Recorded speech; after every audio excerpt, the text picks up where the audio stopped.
ஈரல் கிரேவி செய்ய போகிறேன். வெறும் தனி ஈரல் கிரேவி இது. இதுக்கு தேவையான பொருட்கள் பார்த்தீங்கன்னா, ஒரு 3 பெரிய வெங்காயம் நறுக்கி வச்சுருக்கேன். கருவேப்பிலை, 1/4 கிலோ ஈரல்.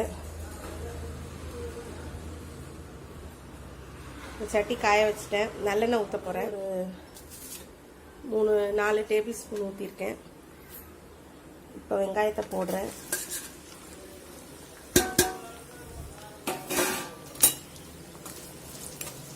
வெங்காயத்தை நல்லா வதக்கணும்.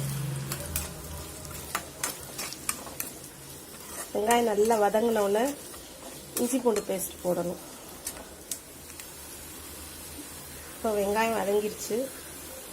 இஞ்சி பூண்டு பேஸ்ட் 1 ஸ்பூன் போடுறோம். கொஞ்சம் போட்டுட்டு இதை நல்லா பச்சை வாசனை போகிற வரை நல்லா வதக்கிடுவோம்.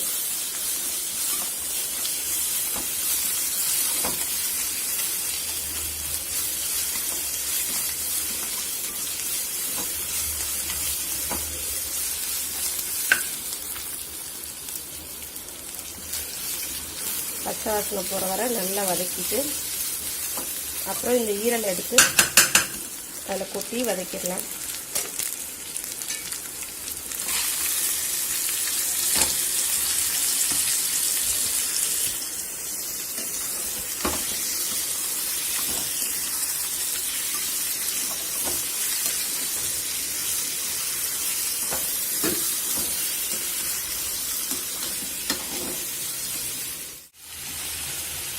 இப்போ கொஞ்சமாக ஒரு 1/2 ஸ்பூன் மஞ்சள்தூள்,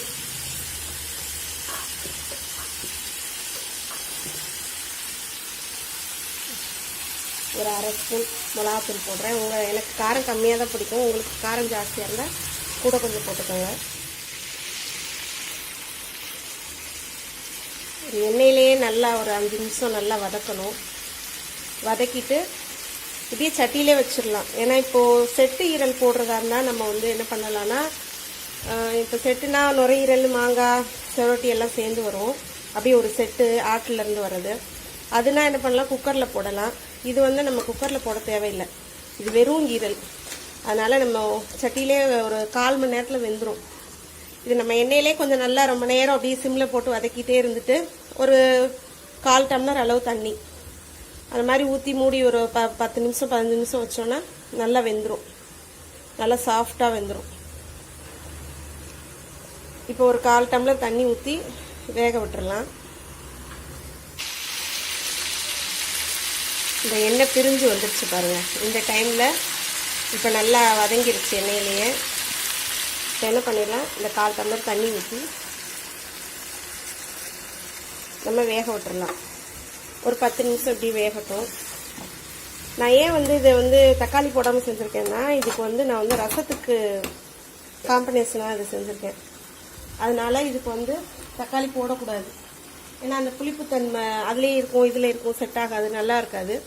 அதனால் வெறும் வெங்காயம், இஞ்சி பூண்டு, கொஞ்சோண்டு மிளகாத்தூள், மஞ்சத்தூள், அவ்வளோதான். அது மட்டும்தான் போட்டு செஞ்சுருக்கேன். நீ லாஸ்ட்டில் என்ன பண்ணுவேன், கொஞ்சம் மிளகு சீரகத்தூள் போடுவேன். நான் எப்போதுமே எந்த நான்வெஜ் செஞ்சாலும் லாஸ்ட்டில் கொஞ்சம் மிளகு சீரகத்தூள் போடுவேன் எல்லாத்துலேயுமே. இப்போ மூடிடலாம்.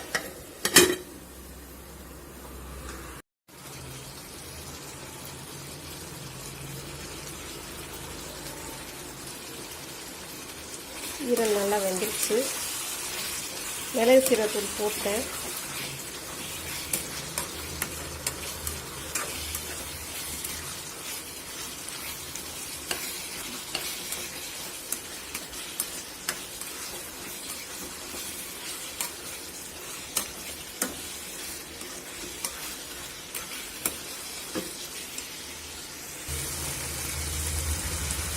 நல்லா எண்ணெய் பிரிஞ்சு வந்துருச்சு பாருங்கள். அவ்வளோதான், ஈரல் கிரேவி ரெடி. கிரேவின்னு சொல்ல முடியாது, ஃப்ரைன்னு சொல்ல முடியாது. ஏன்னா நான் எதுவுமே போடலை, ரசத்துக்காக செஞ்சதுனால எல்லாம் ரெடி ஆயிடுச்சு.